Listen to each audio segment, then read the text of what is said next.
Hi everyone, I'm doing this blog entry from the site of my summer internship, which is Green Mountain Coffee Roasters in Waterbury, Vermont. I thought this would be an appropriate location for this particular entry as I'm talking about the process of applying for an internship, of applying to business school, ultimately applying for a full-time job as a non-traditional student. I think there's definitely a new openness and a willingness to accept people from non-traditional backgrounds who maybe didn't do business or econ as an undergraduate major. But that doesn't mean you don't have a lot of work left to do to convince an interviewer that you're the right person for the job or you're the right person for that slot in business school.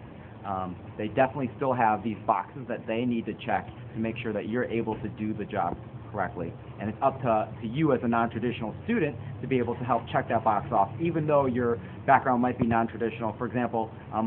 quantitative stuff wasn't a big thing for me as a reporter, but I was able to help check that box off for potential employers because I had a lot of experience in going through a lot of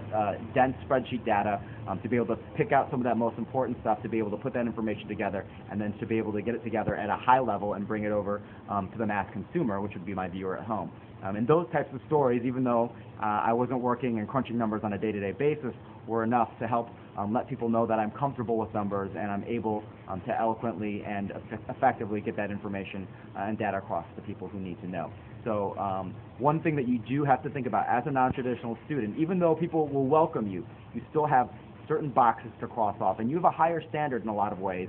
to make sure that you're able to prove those things to a potential employer or to a potential business school. So it's something that I think you should be really thoughtful about, is threading that story and making sure that you fill those boxes off and check those boxes off.